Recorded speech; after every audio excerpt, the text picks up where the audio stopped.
नमस्कार, जय श्री कृष्णा। आज हम आपको बताने जा रहे हैं कि यदि आप तुला लग्न के जातक हैं तो मई 2020 आपके लिए कैसा बीतने वाला है। बहुत कुछ जानकारी लेकर हम आपको इस वीडियो के माध्यम से आए हैं। अगर आपने इस वीडियो को हमारे देख लिया तो आपको आपकी शिक्षा के लिए, आपको आपके व्यवसाय के लिए, आपको आपके वैवाहिक जीवन के लिए, आपको आपके स्वास्थ्य के लिए ये सारी जानकारी यहाँ पर आप पा जाएंगे।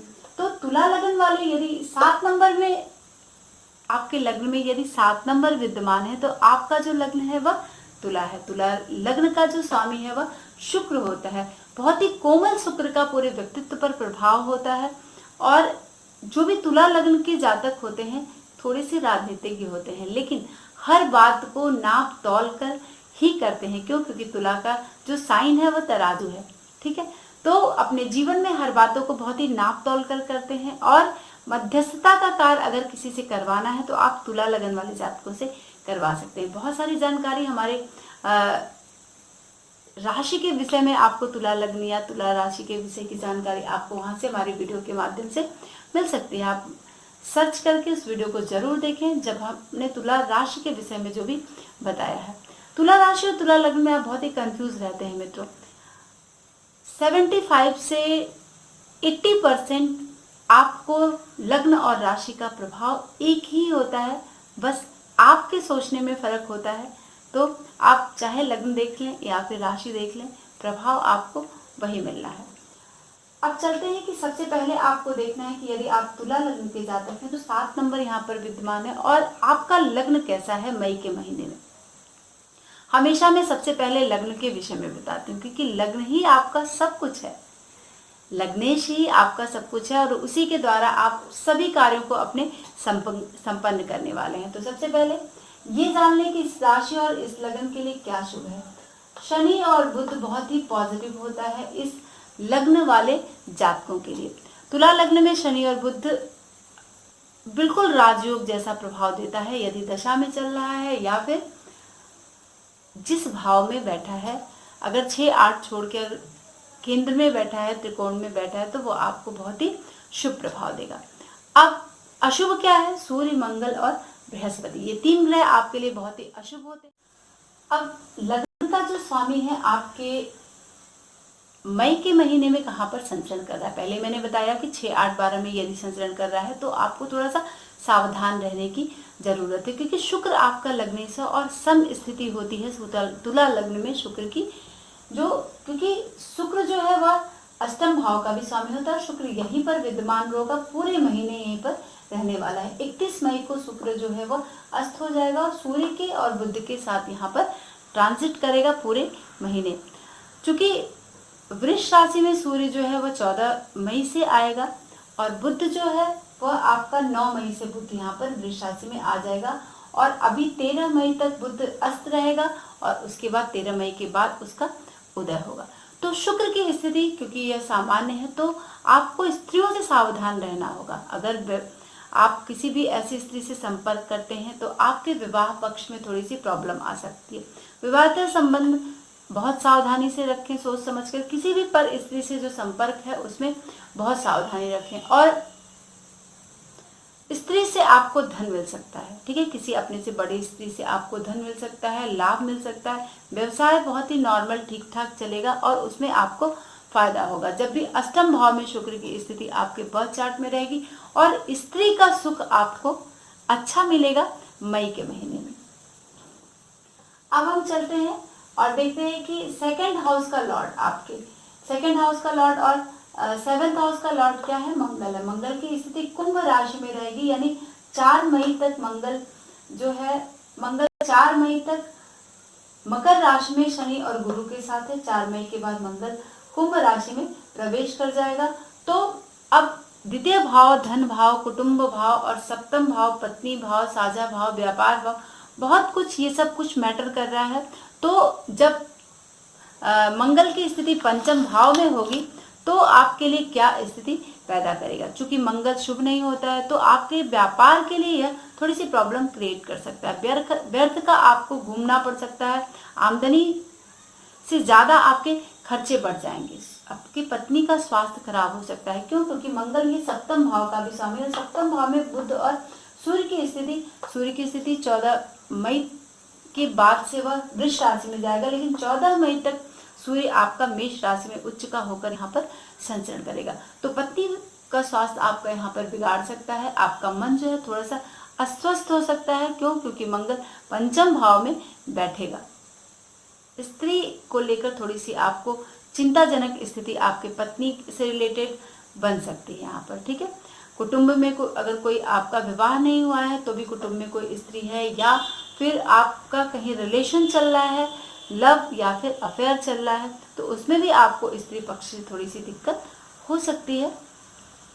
आपको कामों में अगर किसी के भी काम में हाथ डाल रहे हैं मई मंथ में, तो आपको असफलता मिलने के चांसेस है। विद्यार्थी वर्ग जो है वो परीक्षा में असफल हो सकते हैं क्योंकि मंगल शुभ नहीं है, तो वरिष्ठों से आपकी और अनबन की स्थिति यहाँ पर बन सकती है। विद्यार्थी वर्ग बहुत सावधान रहें क्योंकि मंगल की स्थिति यहाँ पर आपके लिए पॉजिटिव नहीं है, ठीक है। आपको थोड़ा सा नुकसान हो सकता है। सट्टा और लॉटरी में बिल्कुल से पैसे इन्वेस्ट ना करें, यहाँ पर मंगल आपको नुकसान पहुंचा सकता है। संतान पक्ष से भी आपको थोड़ी सी दिक्कत हो सकती है, उनके स्वास्थ्य खराब होने की यहाँ पर संभावना बन सकती है। अब चलते हैं कि बृहस्पति आपके तृतीय भाव का स्वामी है और आपके छठे भाव का स्वामी है और संचरण करेगा यहाँ पर मकर राशि में। और बृहस्पति आपका 14 मई से यहाँ पर वक्री हो जाएगा और 13 सितंबर तक वक्री रहेगा। तो जब वक्री होगा तो यह आपके तृतीय भाव का भी प्रभाव देगा 14 मई से, लेकिन 14 मई तक शनि और गुरु चतुर्थ भाव में यहाँ पर विद्यमान होंगे। तो आप देख रहे हैं कि कोरोना वायरस को लेकर शनि और बृहस्पति का कॉम्बिनेशन किस तरह से है। दिसंबर में भी शनि और बृहस्पति एक साथ वहाँ पर थे, 3 4 5 ग्रह वहाँ पर एक साथ थे, और यहाँ पर भी इस तरह का कॉम्बिनेशन आप देख रहे हैं। और कोरोना वायरस की संख्या बढ़ रही है, इसको भी आप देख रहे हैं। तो चतुर्थ भाव में जब बृहस्पति का संचरण होगा, चूंकि बृहस्पति यहाँ पर आपके बर्थ चार्ट के लिए शुभ नहीं है, तो आपको आपकी संपत्ति में थोड़ी सी सावधानी रखनी होगी। अगर कोई संपत्ति आप खरीद रहे हैं या फिर घर से रिलेटेड कोई संपत्ति है तो उसमें आपके विवाद होने की स्थिति बन रही है। और विशेषकर आपको यहाँ पर स्थानांतरण का प्रभाव आपको देखने के लिए मिल सकता है, जो स्थानांतरण आपके अनुकूल ना हो और जहाँ आप नहीं चाह रहे वहाँ पर आपका स्थानांतरण हो जाए। बहुत क्राइसिस वाली स्थिति यहाँ पर बृहस्पति बना देगा चतुर्थ भाव में शनि के साथ, प्लस मंगल भी 4 तारीख तक यहाँ पर रहने वाला है। तो माता के पक्ष में थोड़ी सी बीमार वाली स्थिति बन सकती है, माता का स्वास्थ्य खराब हो सकता है। यहाँ पर आपको तुला लग्न वाले जो भी जातक हैं बहुत ध्यान देने की जरूरत है। माता के पक्ष को पिता से दूरी बन सकती है, उनसे उनके मृत्यु का भी, अगर उनकी जन्मपत्री में उनके आयु का संकट चल रहा है तो यहाँ पर मृत्यु का योग बन सकता है। आपको जायदाद के मामले में कुछ अदालती निर्णय आपके पक्ष में नहीं जाएगा, जिसको लेकर आपको सावधान रहना। अगर इस तरह का लीगल मैटर आपका चल रहा है तो यहाँ पर बहुत सावधान रहना, एकदम एज इट इज आप शांत हो जाइए और चुपचाप से बैठ जाइए, नहीं तो मन में बहुत अस्वस्थता की स्थिति आपके यहाँ पर बृहस्पति बना सकता है। क्योंकि वक्री जब होगा तो आपके तृतीय भाव के भी प्रभाव को यहाँ पर प्रदान करेगा। अब वक्री की स्थिति में तृतीय भाव में जब बैठेगा तो आपको बृहस्पति भाइयों से झगड़े करा देगा, है। तृतीय भाव में वक्री होकर, चूंकि केतु भी वहां पर साथ में है, तो दोनों की स्थिति यहाँ पर 14 मई के बाद से वक्री होने पर वो स्ट्रांग पोजीशन में हो जाएगा और सस्टेज झगड़े लड़ाई का कारक है, शत्रु का कारक है। तो शत्रु भाव का जो स्वामी है तृतीय भाव में भी आपको प्रभाव देने लगेगा और प्लस राहु केतु से यहाँ पर पीड़ित हो जाएगा। चूंकि सप्तम भाव पर पंचम दृष्टि डालेगा, लेकिन फिर भी आपके भाई से झगड़े होने की संभावना बन जाएगी। आमदनी से ज्यादा खर्चे, तो बृहस्पति पॉजिटिव नहीं दे रहा है आपको। तुला लग्न वाले जो भी जातक है, बृहस्पति आपको इस मंथ में पॉजिटिव स्थिति में नहीं रख रहा है, ठीक है। भाग्य का उतार चढ़ाव आपको यहाँ पर देखने के लिए मिलेगा और नौकरी छूटने की पूरी संभावना यहाँ पर आपकी बन रही है। व्यवसाय बंद होने की संभावना हो रही है ना। तो मैं नेगेटिव नहीं बता रही हूँ, पर फिर भी आपको धन हाथ में नहीं रहेगा, कर्जे लेने की स्थिति पड़ सकती है, क्योंकि फाइनेंस का कारक है बृहस्पति। लेखन का कार्य आप कर सकते हैं, अच्छा होगा। और वरिष्ठ अधिकारी से थोड़ा सा अगर आप बृहस्पति का उपाय करते हैं तो पूरा फेवर आप यहाँ पर ले सकते हैं। तो आपको पूरे महीने बृहस्पति का उपाय करना होगा, पीले चीज का दान करना होगा, प्लस अगर विष्णु सहस्त्र नाम का आप जाप करते हैं तो ज़्यादा पॉजिटिव होगा। और वैसे भी शनि का जो ट्रांजिट है वो चतुर्थ भाव में तुला लग्न से है, तो फैमिली में भी थोड़ी सी प्रॉब्लम हो सकती है। ठीक है, तो आपको यहाँ पर बहुत ध्यान देने की ज़रूरत है। और संतान पक्ष यानी गर्भपात की स्थिति बन सकती है। अगर पत्नी प्रेग्नेंट है, अगर आप मेल हैं फीमेल हैं, तो संतान पक्ष को यहाँ पर ध्यान देने की ज़रूरत है। और विष्णु भगवान की आराधना आप जरूर करें, तब जाके ये मई का महीना बृहस्पति आपको बहुत पॉजिटिव देने वाला है, संभाल लेगा स्थिति को। जो भी स्थितियां बिगड़ रही हैं वहां पर आपको बृहस्पति संभालेगा। अब चलते हैं कि शनि की स्थिति क्या है। शनि आपके चतुर्थ भाव का स्वामी और आपके पंचम भाव का स्वामी है। सश योग बनाकर आपके जन्म पत्री में यहाँ पर बैठा है तुला लग्न वाले जातकों के लिए। मंगल भी वहाँ 4 तारीख तक उच्च का होकर बैठा, और शश योग वाली स्थिति यानी शनि बहुत ही स्ट्रॉन्ग पोजिशन में यहाँ पर आपको प्रदान कर रहा है। क्योंकि शनि जब भी आपका वक्री होगा तो वो तृतीय भाव के भी प्रभाव को देगा, तो तृतीय भाव भी आपका पॉजिटिव है। चूंकि आपके लिए राजयोग कारक है शनि, तो आपको आपके जायदाद में वृद्धि करेगा। अब देखिए यहाँ पर बृहस्पति आपको यहाँ पर प्रॉब्लम क्रिएट कर रहा है, लेकिन शनि यहाँ पर पॉजिटिव कर दे रहा है, यानी बैलेंस बना रहा है। तो अगर आपने बृहस्पति का उपाय कर लिया तो काफी अच्छा देगा, लेकिन थोड़ा थोड़ा सा बीच बीच में दिक्कतें देगा। क्यों? क्योंकि चतुर्थ शनि का प्रभाव आपको देखने के लिए यहाँ तुला लगन वाले जातकों को मिलेगा। और व्यवसाय में कोई व्यवसाय अगर आप शुरू करते हैं तो बृहस्पति का उपाय करिए, प्लस हनुमान दर्शन करिए, बजरंगबली की आराधना करिए, दर्शन करिए सैटरडे को, तो व्यवसाय में आपकी उन्नति होगी। और जो भी रिश्तेदार हैं, हो सकता है कोई इस तरह का आपके आसपास अगर इर्द गिर्द हो जो आपको बहुत फेवर करता है, और उसकी संतान ना हो, उसकी मृत्यु हो जाए, उसकी जायदाद मिलने की संभावना यहाँ पर बन जाए, और उसके वारिस आप बन जाए, धन मिल जाए। तो ये स्थिति क्रिएट हो रही है। जो भी तुला लगन वाले जातक हैं, शनि चतुर्थ भाव में स्थिति आपको बना रहा है। अब 11 मई तक शनि वक्री नहीं, 11 मई से वह वक्री हो जाएगा, और 29 सितंबर तक शनि यहाँ पर वक्री रहेगा। 9:39 पर यह वक्री हो जाएगा शनि। ठीक है, और बृहस्पति आपका 20:02 पर वक्री होगा 14 तारीख को, और शनि 11 तारीख को वक्री हो जाएगा। तो दोनों ग्रह यहाँ पर वक्री की भी पोजीशन अच्छी नहीं होती है। आप समझ लें कि शनि और बृहस्पति की ये कंडीशन भी आपको, 2 ग्रह वक्री होकर चतुर्थ भाव में बैठेंगे जब, तो कुछ अच्छा विशेष नहीं करेंगे, तबादला या फिर तरक्की हो सकती है। अब देखिए बृहस्पति यहाँ पर आपका स्थानांतरण खराब जगह कराएगा, कोशिश पूरी करेगा, फोर्स करेगा। जब वक्री होगा तो थोड़ा सा दिक्कत कम करेगा, लेकिन फिर भी शनि अब यहाँ पर आपका तबादला अच्छी जगह करा देगा, क्योंकि शश योग का पूरा प्रभाव यहाँ पर बनेगा। यदि आप 36 वर्ष के हैं तो आपको पूरा आपका भाग्योदय समझ लीजिए कि ये शुरुआत हो रही है आपकी, और शनि यहाँ पर चतुर्थ भाव में बैठकर शुरुआत कर रहा है। लेकिन शनि अब 7.5 में है ना। तुला राशि वाले लोगों के लिए शनि 7.5 में है, तो टेंशन में थोड़ी सी प्रॉब्लम आपको यहाँ पर क्रिएट कर सकता है। कुछ बड़े काम आप यहाँ पर करेंगे, लेकिन आपको उपाय करने के बाद तब आप कुछ बड़ा काम यहाँ पर करें, तब जाके पूरा महीना आपके लिए अच्छा और शुभ शनि यहाँ पर प्रदान करेगा। चलते हैं फिर, अब देखते हैं कि कौन से ग्रह के विषय में मैं बताने वाली हूँ। मैंने मंगल बता दिया, शनि बता दिया, बृहस्पति। अब बुध की स्थिति क्या है। बुध आपके भाग्येश है और बहुत ही शुभ होता है तुला लगन वाले जातकों के जन्म पत्री में। बुध द्वादश भाव का भी स्वामी बुध है, और स्थिति इसकी यहाँ पर केंद्र में है। त्रिकोण का स्वामी केंद्र में यहाँ सूर्य के साथ बुधादित्य योग बनाकर बैठा है, लेकिन 13 तारीख तक बुधादित्य योग का प्रभाव नहीं पड़ेगा आपको। 13 मई के बाद जब उदय होगा तब बुधादित्य योग का प्रभाव आपको यहाँ पर सूर्य दिखाएगा। अब सप्तम भाव में जब स्थिति होती है, चूंकि अब जो सूर्य के साथ बृहस्पति बुध की स्थिति,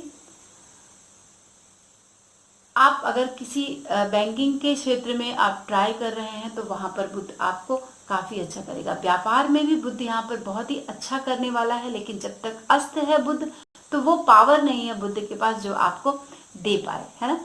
तो शेयर मार्केट में या फिर व्यवसाय में आपके लिए काफी फायदे दे सकता है बुध यहाँ पर। तो 13 तारीख के बाद से आप पूरा ट्राई कर सकते हैं। अदालती निर्णय आपके पक्ष में जाएगा, ये बिल्कुल अनुकूल है। वरिष्ठों से संघर्ष की स्थिति के बाद आपको बहुत फेवर मिलेगा, और आपका प्रमोशन होने के चांसेस बन सकते हैं। आपके वरिष्ठ आपसे प्रभावित होंगे, लेकिन थोड़े से संघर्ष के बाद, क्योंकि अस्त है तो आपसे पहले संघर्ष करवाएगा, उसके बाद आपको पॉजिटिव रिजल्ट प्रदान करेगा।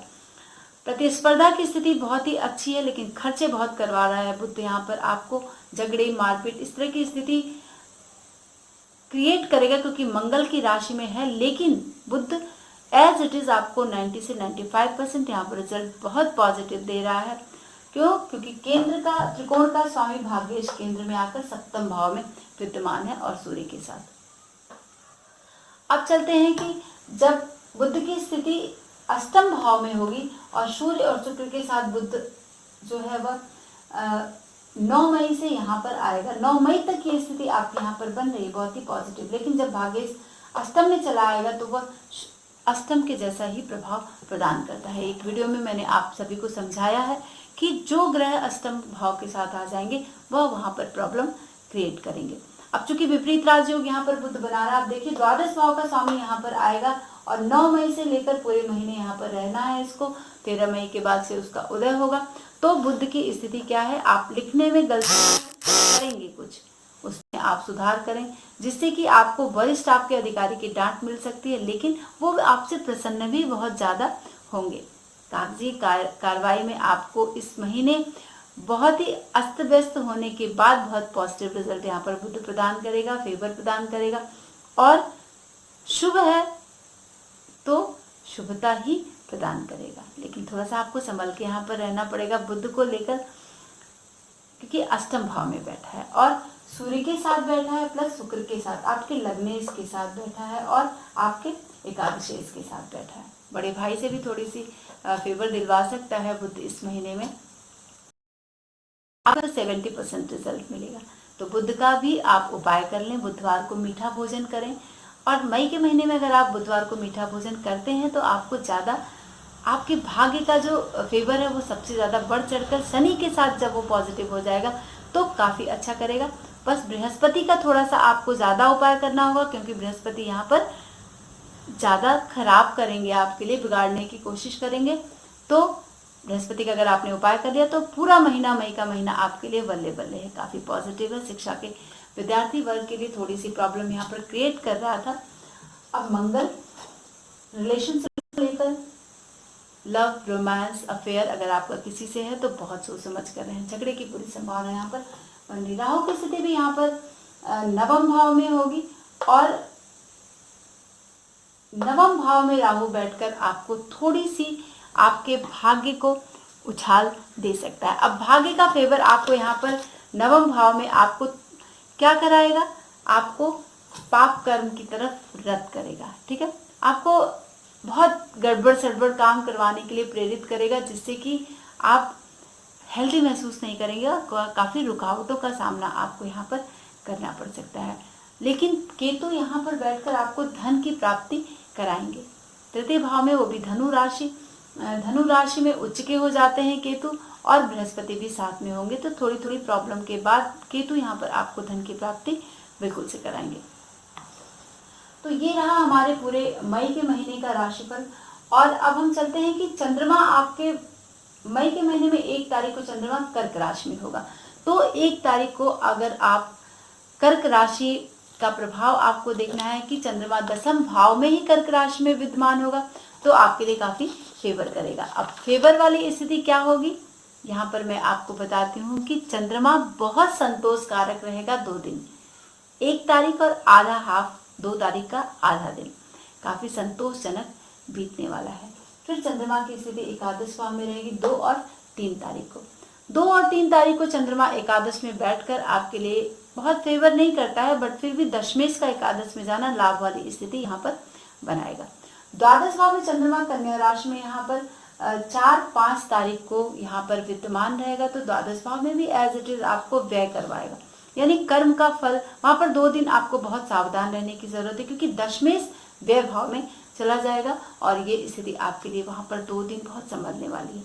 फिर 7-8 तारीख को ये लग्न में आ जाएगा चंद्रमा, और दशमेश का लग्न में आना ये काफ़ी पॉजिटिव स्थिति यहाँ पर बना रहा है। तो आपके लिए दशमेश का लग्न में आ जाना और काफ़ी अच्छे विचार आपके मन में आएंगे। जब चंद्रमा आपके लग्न में होगा और काफी कुछ आप सोचेंगे, दूसरों की मदद करना, तुरंत आपको क्विक मदद मिलेगी। अगर आपने सोच लिया कि किसी से फेवर आपको लेना है अपने कार्य क्षेत्र में, तो यहाँ पर आपको काफी अच्छे 2 दिन यहाँ पर बीतने वाले हैं। तो हम लग्न के विषय में सबसे ज्यादा फोकस करते हैं कि जब लग्न आपका पॉजिटिव होगा, बहुत कुछ करने के लिए आप प्रेरित होंगे और तैयार होंगे। तो आपके बर्थ चार्ट में यहाँ पर मंगल और बृहस्पति फेवर नहीं कर रहा है, क्योंकि मंगल आपका द्वितीय भाव का स्वामी है और सप्तम भाव का स्वामी होकर पंचम भाव में बैठा है।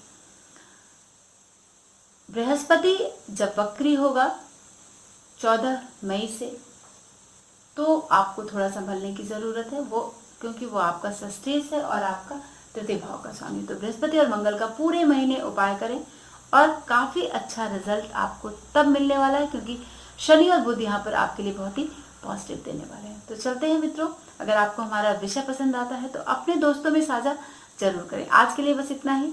नमस्कार, जय श्री कृष्ण।